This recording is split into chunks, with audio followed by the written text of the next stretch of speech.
നമസ്കാരം. ഇന്ന് നിങ്ങളുമായി പങ്കുവെക്കുന്നത് തെരഞ്ഞെടുപ്പിൻ്റെ കഥയാണ്.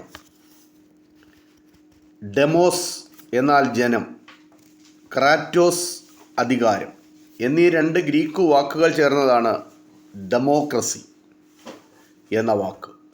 ഡെമോക്രസി എന്നാൽ ജനാധിപത്യം. ജനങ്ങൾ നേരിട്ടോ തങ്ങളുടെ പ്രതിനിധികൾ വഴിയോ രാഷ്ട്രീയ അധികാരം പ്രയോഗിക്കുന്ന രീതിയാണ് ജനാധിപത്യം. നേരിട്ടായാലും പ്രതിനിധികൾ വഴിയായാലും ജനാധിപത്യം ജനങ്ങളാൽ ജനങ്ങൾക്കു വേണ്ടിയുള്ള ഭരണസമ്പ്രദായമാണ്. പൗരാണിക ഗ്രീസിലും റോമിലും നിലനിന്ന ജനാധിപത്യ സമ്പ്രദായമാണ് നേരിട്ടുള്ള ജനാധിപത്യ സമ്പ്രദായം. ഒരു രാജ്യത്തെ മുഴുവൻ ജനങ്ങളും ഒരിടത്ത് ഒരുമിച്ചുകൂടി തങ്ങൾക്കായുള്ള നിയമങ്ങൾ നിർമ്മിക്കുന്ന രീതിയാണ് ഇത്. വലിയ ജനസംഖ്യയുള്ള രാജ്യങ്ങളിൽ ഈ സമ്പ്രദായം പ്രായോഗികമല്ല. എല്ലാ പൗരന്മാരും പങ്കെടുക്കുന്ന നിയമനിർമ്മാണ സഭ സ്വിറ്റ്സർലൻഡിലെ ചില സ്റ്റേറ്റുകളിൽ ഇന്നും നിലനിൽക്കുന്നുണ്ട്. നേരിട്ടുള്ള ജനാധിപത്യ രീതിയുടെ നടത്തിപ്പിന് സ്വിറ്റ്സർലൻഡിലും മറ്റും ചില മാർഗങ്ങളുണ്ട്. റഫറൻഡം, ഇനിഷ്യേറ്റീവ്, പ്ലെബിസൈറ്റ്, റീകോൾ എന്നിവയാണത്. ഒരു നിയമം പാസ്സാക്കുന്നതിന് മുമ്പ് അത് ജനങ്ങളുടെ അധികാരത്തിന് വിധേയമാക്കുന്നതാണ് റഫറൻഡം. ജനങ്ങൾ ഒരു പ്രത്യേക നിയമം നടപ്പാക്കണമെന്ന് ആവശ്യപ്പെടുന്നതാണ് ഇനിഷ്യേറ്റീവ്. നിയമനിർമ്മാണ സഭയുടെ തെറ്റുകൾ തിരുത്തുവാനോ നിയമനിർമ്മാണ സഭ വിട്ടുകളഞ്ഞത് കൂട്ടിച്ചേർക്കുവാനോ ഇനിഷ്യേറ്റീവ് ഉപയോഗിക്കുന്നു. സാധാരണ നിയമമാർഗങ്ങൾ കൊണ്ട് പരിഹരിക്കാൻ പറ്റാത്ത വലിയ പ്രശ്നങ്ങളുണ്ടാകുമ്പോൾ ജനങ്ങളുടെ മൊത്തത്തിലുള്ള അംഗീകാരം തേടുന്നതാണ് പ്ലെബിസൈറ്റ്. തങ്ങൾ ജയിപ്പിച്ചുവിട്ട ജനപ്രതിനിധികൾ വേണ്ടവിധം കടമകൾ നിർവഹിക്കുന്നില്ലെന്ന് കണ്ടാൽ ആ ജനപ്രതിനിധിയെ തിരിച്ചു വിളിക്കുവാനുള്ള ജനങ്ങളുടെ അധികാരമാണ് റീകോൾ. ജനപ്രതിനിധിയുടെ അംഗത്വം റദ്ദാക്കലാണ് ഈ നടപടി. ഒരു നിശ്ചിത ശതമാനം വോട്ടർമാർ ചേർന്ന് ഔദ്യോഗികമായി ആവശ്യപ്പെട്ടാൽ ജനപ്രതിനിധിയുടെ സ്ഥാനം നഷ്ടപ്പെട്ടത് തന്നെ. ഇന്ന് മിക്ക രാജ്യങ്ങളിലും നിലവിലുള്ളത് പ്രാതിനിധ്യ സ്വഭാവത്തോടു കൂടിയ ജനാധിപത്യമാണ്. ഒരു നിശ്ചിത കാലയളവിലേക്ക് ജനങ്ങൾ തങ്ങളുടെ പ്രതിനിധികളെ തിരഞ്ഞെടുക്കുന്നു. നിയമങ്ങൾ ഉണ്ടാക്കുന്നത് ഈ ജനപ്രതിനിധികളാണ്. Britain, France, America, India, Germany തുടങ്ങിയ രാജ്യങ്ങളിൽ ഈ സമ്പ്രദായമാണുള്ളത്.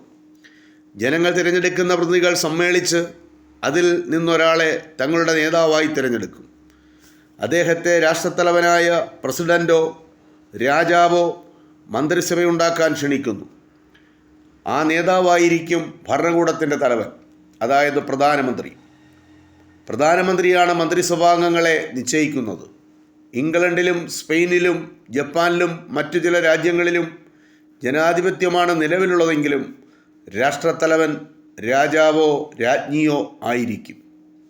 ജനാധിപത്യത്തിൻ്റെയും രാജഭരണത്തിൻ്റെയും സങ്കര രൂപമാണ് അവിടങ്ങളിൽ നമുക്ക് കാണുവാൻ കഴിയുന്നത്.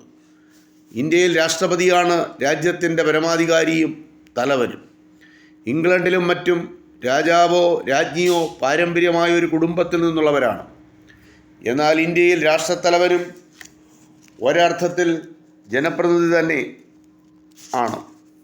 ജനപ്രതിനിധികളാണ് രാഷ്ട്രപതിയെ തിരഞ്ഞെടുക്കുന്നതെന്ന പ്രത്യേകത മാത്രമാണുള്ളത്.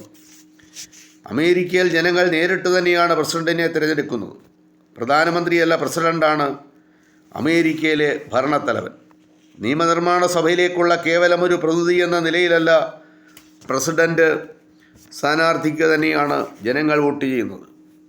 ജയിച്ചാൽ ആരായിരിക്കും പ്രസിഡന്റെന്ന് വ്യക്തമായി പ്രഖ്യാപിച്ചുകൊണ്ടാണ് പ്രചരണവും വോട്ടെടുപ്പും എല്ലാം.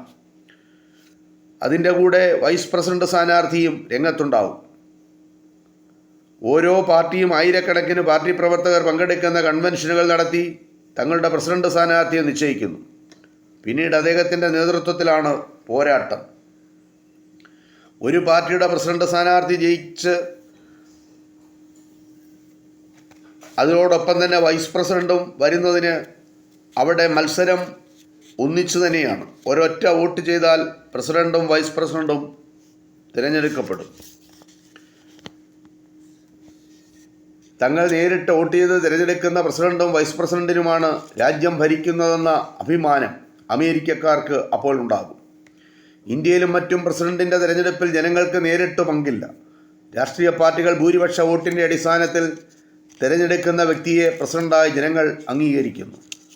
സാധാരണയായി നമ്മുടെ രാജ്യത്ത് രാഷ്ട്രപതി തിരഞ്ഞെടുപ്പ് എല്ലാ പാർട്ടികളും യോജിച്ച് ഒരു സമവായത്തിലെത്തുകയാണ് നടക്കലാണ്. രാഷ്ട്രീയ ശൈലിയിലുള്ള തിരഞ്ഞെടുപ്പ് രാഷ്ട്രപതി തിരഞ്ഞെടുപ്പിൽ ഒഴിവാക്കുവാൻ എല്ലാവരും ശ്രമിക്കുന്നു. ഇത് തിരഞ്ഞെടുപ്പുമായി ബന്ധപ്പെട്ട ഒരു ചരിത്രമാണ്. ഇത് ഇത്രമാത്രം. നന്ദി, നമസ്കാരം.